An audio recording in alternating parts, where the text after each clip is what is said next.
Alors, en milieu africain ou en milieu camerounais, présentement, il y a beaucoup d'engouement dans l'achat des biens immobiliers. Ça devient une tendance ou bien à la mode. Qui a acheté un bien immobilier, qui va acheter un bien immobilier. Alors, dans cette nouvelle vidéo, j'aimerais attirer l'attention d'une personne ou bien de plusieurs personnes sur un risque lié à l'investissement immobilier. Alors, si tu vas acquérir un bien immobilier ou si tu as acquérir un bien immobilier, je t'invite à suivre cette vidéo jusqu'à la fin. On se retrouve juste après le générique.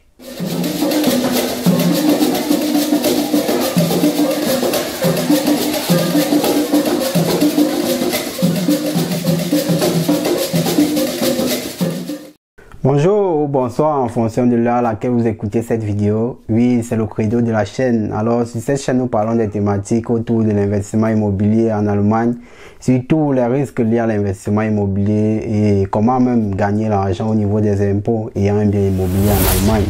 Alors, si tu es intéressé par cette thématique, je t'invite simplement à t'abonner à la chaîne et surtout à partager à tous ceux-là qui sont intéressés par l'investissement immobilier en Allemagne.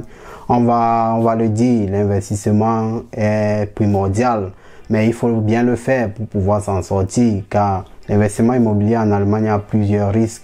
Quels sont ces risques? Quels sont les avantages? Vous êtes sur la chaîne et vous aurez d'amples informations. Comme on le dit sur la chaîne, l'information c'est la clé. Alors nous partageons et nous distillons cette information sur la chaîne.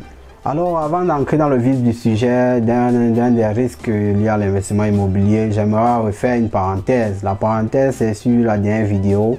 La dernière vidéo, j'ai eu à parler d'une provision que la chaîne offre. Alors, la provision est simple. Ça veut dire que si tu as une connaissance qui vend un bien immobilier et que la connaissance n'a pas encore mis le bien online, ça veut dire que c'est encore du off-market.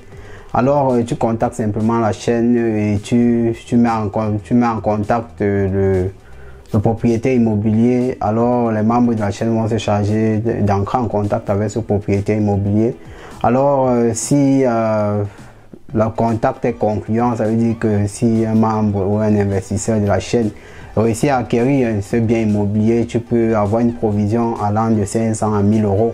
Alors, comme on le dit, l'information c'est la clé. Alors, tous ceux-là qui ont l'information sur des biens lucratifs ou bien sur des biens immobiliers en Allemagne, vous ferez bien de contacter la chaîne pour pouvoir bénéficier de cette provision-là.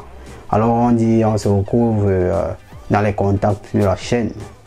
Alors, l'une des erreurs que je tenais à partager avec vous en ce jour et dans cette nouvelle vidéo, c'est simplement l'erreur sur le contrat de bail.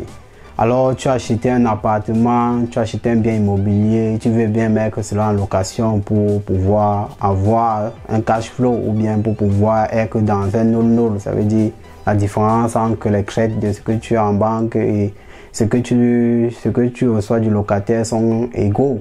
Ça veut dire que là, tu es dans un nul-nul. Et parfois, il y a aussi la différence négative. Ça veut dire que tu es dans un cash flow négatif. Car les crédits que tu envoies à la banque sont supérieurs à ce que tu reçois du locataire. Mais là n'est pas notre thématique. La thématique est le contrat de bail. Ici en Allemagne, on sait bien qu'il y a des contrats de bail. Mais une des erreurs que j'ai vu un commerce, c'était surtout sur son contrat de bail. Lors de l'exécution de son contrat de bail, il a eu à signifier au locataire dans le contrat de bail que après un an, le contrat doit être résolu. Ça veut dire que c'était explicite écrit qu'après un an, le contrat doit être résolu avec le locataire. Donc, il voulait juste louer son appartement pour un an. Puisqu'on sait bien que après un an, quand tu changes de locataire, parfois les prix, tu peux facilement augmenter par rapport à quand tu as un locataire qui est là plusieurs années. Parce qu'on sait que tu peux juste augmenter 20% dans les prochains 3 ans. Or, si tu as la stratégie que après un an tu changes, là tu peux avoir plus d'augmentation, on va le dire ainsi, quand tu n'as pas, ou bien quand tu n'es pas dans une ville, là où il y a le Mietspiegel ou bien le Mietgrenze. Alors, il s'est mis à se lancer dans ce jeu-là. Il voulait bien augmenter son loyer après un an, ça veut dire que changer de locataire après un an, sans toutefois oublier que l'augmentation est encadrée ici en Allemagne et surtout dans le contrat de bail, même ayant écrit que c'est un contrat de bail pour un an, n'ayant pas justifié, parce qu'on sait bien en Allemagne, si tu ne justifies pas pourquoi le contrat va aller juste d'un an, alors là le contrat est censé être au lieu de la loi indéterminée. Alors, il a alors eu à faire cette erreur et son locataire a bien signifié que bon, il ne peut pas sortir car son locataire a eu l'information que en Allemagne, ce n'est pas l'obligation que le contrat, surtout le contrat de location, soit indéterminé sur le contrat dont la personne a juste écrit que c'est déterminé, mais n'ayant pas donné de justificatifs, ça fait que aux yeux de la loi, ce n'est pas un contrat déterminé, on va le dire simplement. Alors toi en tant que propriétaire immobilier ou bien en tant que bailleur, tu te dis que mais comment j'ai mon bien, je donne un contrat à quelqu'un et dans mon bien, il veut caler. On fait bien que en Afrique, ça ne se fait pas quoi. Tu ne peux pas, le locataire ne peut pas être roi dans ta maison que tu as payé avec ton argent ou bien que tu payes les crêtes. Alors ici, on va le dire ainsi, ici le locataire est presque comme roi. Étant roi, la loi ou bien ça veut dire les lois sont pour le locataire. Ça veut dire quand tu veux faire sortir un locataire, ça devient plus difficile. Et celui qui est tombé dans cette erreur-là, il s'est vu maintenant ne pouvant pas chasser son locataire devant les tribunaux.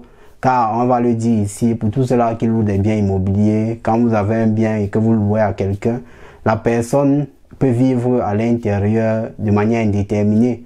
Sauf si dans le contrat, vous avez stipulé que vous voulez récupérer votre bien immobilier après 1 an pour rénovation ou bien que vous voulez vous-même entrer à l'intérieur. Donc il faut stipuler cela de manière écrite dans le contrat, pourquoi vous voulez qu'il sorte après 1 an. Car si vous ne stipulez pas ça de manière explicite dans le contrat, il peut ne pas sortir, car là, le choix lui revient en tant que locataire de décider s'il part ou pas. Et là, vous n'avez aucune pression ou bien aucune voie légale qui peut vous mettre en position de force, on va le dire ainsi, pour chasser ce locataire-là. Alors, pour l'expérience, c'était bien évidemment un Allemand qui était le bailleur et il m'a expliqué simplement que bon, il allait devant les tribunaux et que là, le tribunal a donné une décision qui va sortir dans les prochains 1 an. Ça veut dire que même ayant fait un procès qui a duré plus de 6 mois, il s'est vu encore avoir 1 an plus tard. Ça veut dire la décision, le tribunal a décidé qu'il a raison, mais que le locataire a 1 an pour sortir de sa maison. Ça veut dire que s'il avait jugé que bon, après 1 an, il est encore en possession de sa maison et il pouvait relouer à une autre personne, mais là il se voit faire près de 3 ans pour pouvoir sortir son locataire là. Alors c'est bien pour inviter tous ceux-là qui veulent louer des biens immobiliers à votre contrat de bail. Il faut faire juste attention à ce que vous écrivez à l'intérieur, car la loi encadre des contrats de bail en Allemagne. Il y a une nouvelle loi qui va sortir, qui va encore donner plus d'autorité, on va le dire ainsi, aux locataires. Ça veut dire que le locataire aura plus de poids et pourra maintenant utiliser sa puissance de frappe pour pouvoir jouer contre vous. Car comme on le dit, être investisseur immobilier, c'est comme entreprendre. Donc il faut s'outiller pour pouvoir contrecarrer ces lois qui sortent et surtout même pour éviter de tomber dans l'erreur de devoir payer certaines sommes à son locataire parce qu'on a fait une erreur qui n'était pas permise. Alors c'est pour vous inviter en tant que propriétaire immobilier à prendre acte de ces informations. Dans les prochaines vidéos, on aura l'occasion de partager d'autres expériences avec vous pour vous édifier sur les erreurs dans l'immobilier en Allemagne. Alors, il y a plusieurs partenaires qui sont propriétaires immobiliers, qui font dans la location. J'aurai le temps de partager plusieurs expériences avec vous au cours de nos prochaines vidéos. Alors, si cela vous a intéressé, restez connectés, partagez à tous ceux-là que ça peut intéresser. On dit, on est ensemble dans la chaîne, on partage les expériences. Si toi-même tu as une expérience à partager avec nous, je t'invite à partager cela avec nous en commentaire. Et si tu as d'autres informations cruciales, tu peux nous contacter pour une interview. Et on se fait un plaisir de t'interviewer pour informer le maximum de personnes sur des expériences des propriétaires immobiliers en Allemagne.